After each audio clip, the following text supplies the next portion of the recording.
r/NoSleep. Posted by u/Shane Superville.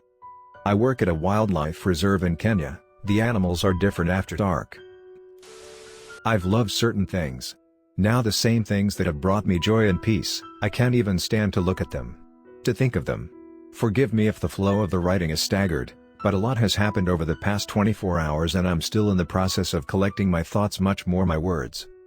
I'm a warden for one of Kenya's larger game reserves, whose name will be withheld for obvious legal and professional reasons. As a Briton, I've been in the country for the past year, shuffling between administrative duty to field work with some of the more experienced guys. I enjoyed the fresh air, strong breeze and open plains, and above all the animals. Mention wildlife reserve to the average person and it conjures up images of snarling big cats or charging rhinos, but not to me. In the time I've been here, the most danger I've faced was skinning my all too pale knees on the bark of a tree where I tried to install a trail camera. Not that I was afraid of the animals. Growing up in Kent, Attenborough documentaries was the closest I could get to the African savannas, and I simply could not get enough. Between my father's drinking and my mom leaving the family, I found peace in the rolling plains of the Serengeti and the peaks of Kilimanjaro. Where people would tremble at the sight of lions and leopards, I was in awe, and as corny as it might sound, I used to imagine they were my friends. After all, there weren't many I could turn to. I loved all the creatures. At least until last night. For the 12 months I've been here, all of my duties and errands never required me to remain on the reserve after dark. I never thought much of it. I usually began work around 7 a.m., making routine patrols, doing the occasional site visit, head counts of animals together with rudimentary research for any visiting academics, so it made sense I would sign out well before sunset. Yesterday was different, however. Comenge, my supervisor, advised I come in for the late shift. "It's not something we normally do," he said. I could hear the unease in his voice. Comenge was an aging bureaucrat stuck in an underfunded, understaffed job with few perks and even fewer reasons to stick around. His dull, monotone voice had something else that morning. It was a tremble. "A few of the regulars on the night shift will be here by 6 p.m. to guide you. After that you're on your own, but it's pretty dull until morning relief arrives." I agreed, but the sound of Comenge's voice stuck with me even after hanging up. Maybe I imagined it. I had never met any of the night shift staff. They were supposedly the ones at most danger, not particularly from the animals but more from other people. Poachers were the biggest problem around here. Back in 2016, when IS was trying to stake a claim in East Africa, I heard of a few run-ins with a convoy of militants who tried to set up a supply line to the northeast of the reserve, but the last few years have been more or less quiet. For these reasons and more, we tried to keep a roster of at least 10 men on the night shift, with an additional 5 on standby. But budget cuts together with the pandemic has forced us to do more with less, meaning make the most of 5 guys at most. I packed what I thought I would need, including an expensive, night vision camera I thought I would never get to use. I felt a creeping dread about taking up the night shift. Poachers and terrorists aside, I felt as if I wasn't being told a lot of what I was getting into, and that made me ask questions I realized I never asked before. Most notably, how come I never saw any of the night staff since I was the first one at the reserve for the morning shift? I pushed these things to the back of my mind to stay focused on the task at hand. Even though I didn't necessarily have a fear of the animals, it was a line of work that demanded focus at all times, even more so after dark, I would imagine. I got to the reserve just as the sun dipped below the horizon. There I met a grizzled-looking man decked in green safari fatigues who introduced himself as Anthony. Wrinkles spread across his face like a map of Kenya. He gave me a firm shake and introduced me to Lamwani and Siranka. This was the night shift. They seemed a bit more rougher than the usual day staff. A few times while speaking with the guys, I noticed Anthony looking at me, almost studying me out of the corner of his eyes. I thought it was strange, then realized that being new to the job, he was probably skeptical of having me on as a supervisor. I tried not to think much of it. I was a new face after all and wasn't exactly sure of what lay ahead, but tried to approach it with the same professionalism I always did. How wrong I was. Anthony explained that unlike daytime duties, I would spend a lot more time driving around the trails of the reserve with the other guys in a jeep. Only Siranka would stay behind at our outpost. The purpose of this, he said, was to ensure the animals were, as he said, in good order. This confused me a bit. Usually the animals managed well without our help. This was after all their home, and there were enough herds and packs around to ensure they looked after each other. Anthony must have seen the confused look before explaining. "Just look at them.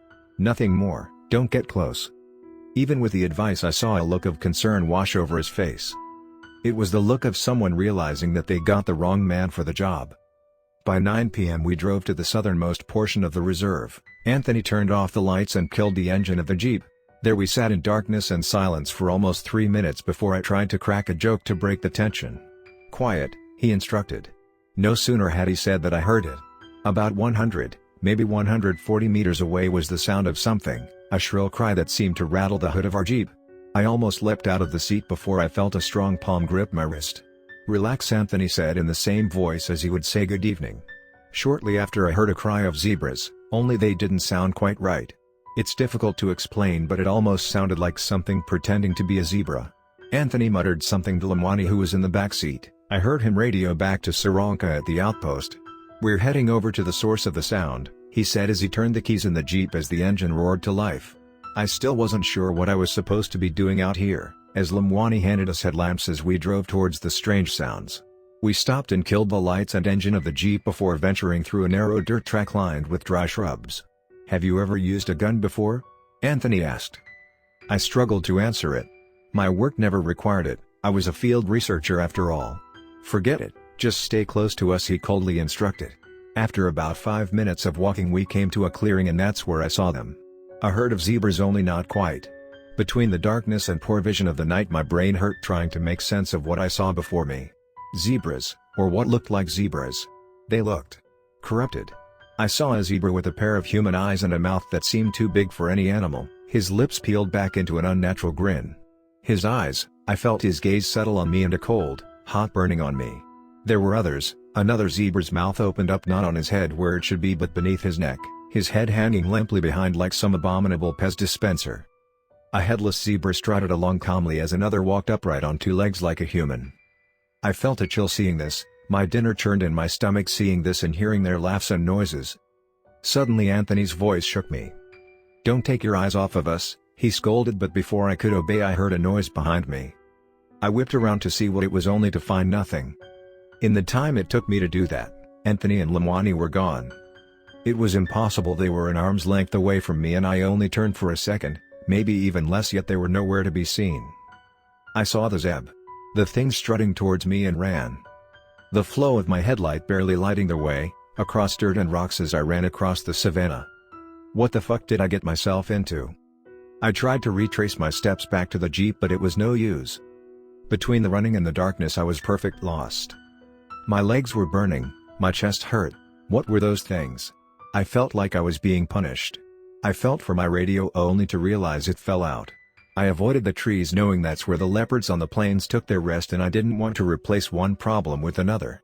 I ducked behind a nearby shrub hoping to wait out what I saw. After a short while I heard my name. I knew Saranka would have come to check on us. I was about to climb out of the shrubs when something seemed off. I wasn't being called by the name I introduced myself to Saranka and the other guys. I was being called by my other name. My real name. Then I realized the voice calling me didn't sound like Saranka's. In fact, it didn't even sound Kenyan. It sounded British, and I knew whose voice it belonged to. Only the owner of the voice has been dead for years and buried in a British cemetery. It slurred with the sound of a man who had won too many scotch on the rocks, all while I hid from it in the bushes of a Kenyan savanna, the same way I hid from him when I was a child under my bed. A giraffe, only it wasn't really a giraffe, head sailing much longer than even a giraffe's head had any right being, both eyes missing, calling my name in the cold night. I felt a shudder quake across my body as this unnatural abomination trotted mere feet for me, calling my name. I must have fell asleep in the bushes, because when I woke up, the sun's rays were beginning to creep from over the horizon.